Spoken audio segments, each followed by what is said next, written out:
জামায়াতের গণসমাবেশের আরো খবর জানাতে এই মুহূর্তে ঘটনাস্থল সমাবেশস্থল থেকে যুক্ত হচ্ছেন সহকর্মী হাসান মাহমুদ।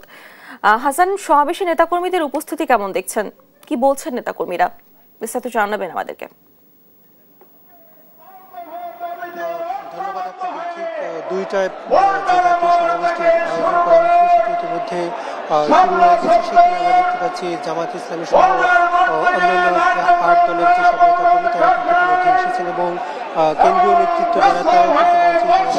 গ্রহণ করেছেন বলে আমরা এখন পর্যন্ত দেখতে পাচ্ছি এবং প্রত্যেকটি দলের নেতাকর্মীরা কিন্তু আমরা দেখতে পাচ্ছি যে সমাবেশ স্থলে এসেছেন এবং এই পল্টনের পুরনো পল্টনের যে মোড়টি রয়েছে সেই মোড়ের আশেপাশেই কিন্তু সবগুলো জায়গায় মানুষ কিন্তু ইতিমধ্যে আমরা দেখেছি যে মিছিল নিয়ে তারা ইতিমধ্যে পুরো এলাকাটি যে ভর্তি হয়ে গিয়েছে। আমরা কিছুক্ষণ আগে এসেছি পল্টন কাকরাইল মোড় থেকে শুরু করে মৎস্য ভবন গুলিস্তান, এই পুরো এলাকাটি কিন্তু এই ৮ দলের নেতাকর্মী ইতিমধ্যে এসেছেন এবং তাদের প্রত্যেকেরই কিন্তু দাবি হচ্ছে যে জুলাই জাতীয় সনদ বাস্তবায়ন করবার জন্য তারা কিন্তু দাবি আসছেন এবং গত ২৮ তারিখে জুলাই জাতীয় সনদ প্রণয়ন এবং সেটি বাস্তবায়নের যে সুপারিশ করেছিল ঐক্যমত্য কমিশন, সেই সুপারিশের প্রেক্ষিতে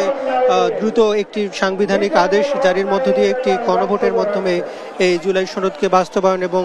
আইনি ভিত্তিতে রূপ দেওয়ার যে দাবি সেটি কিন্তু এখন দাবি জানিয়ে এসেছেন এবং আমরা দেখেছিলাম যে ৮ দল যারা ইসলামী আন্দোলন বাংলাদেশ, জামাত ইসলামী, খিলাফত মজলিস, খিলাফত আন্দোলন সহ আরও যে ৮টি দল তারা কিন্তু ইতিমধ্যে এই তাদের কর্মসূচিতে বেশ কিছু যুগপৎ আন্দোলন কর্মসূচি পালন করেছেন এবং গত কয়েকদিন আগে দেখেছি যে তারা একটি যৌথ সংবাদ সম্মেলনও করেছেন এবং আজকে কিন্তু তারা মাঠের কর্মসূচিতে দ্বিতীয় দিনে এসেছেন এবং আজকে এর আগে আমরা দেখেছি ৬ তারিখ তারা একটি বড় কর্মসূচি পালন করেছিলেন এবং সেখানে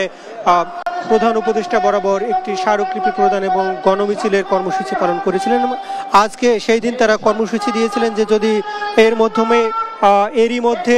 প্রধান উপদেষ্টা জুলাই সনদ বাস্তবায়নের প্রক্রিয়া হাতে না নেয় এবং রাজনৈতিক দলগুলো সমঝোতার ভিত্তিতে কিভাবে এই জুলাই সনদ বাস্তবায়ন করা হবে সেটি যদি না নেয় তাহলে আজকে কিন্তু তারা কর্মসূচির ঘোষণা দিয়েছিলেন এবং সেই অনুযায়ী কিন্তু আজকে তারা পুরো কর্মসূচি পালন করছেন এবং আমরা দেখতে পাচ্ছি যে সব রাজনৈতিক দলের কেন্দ্রীয় নেতৃত্ব যদিও জামাত ইসলামী এবং ইসলামী আন্দোলন বাংলাদেশের কেন্দ্রীয় নেতা তারা এখান থেকে সবশেষ পরিস্থিতি।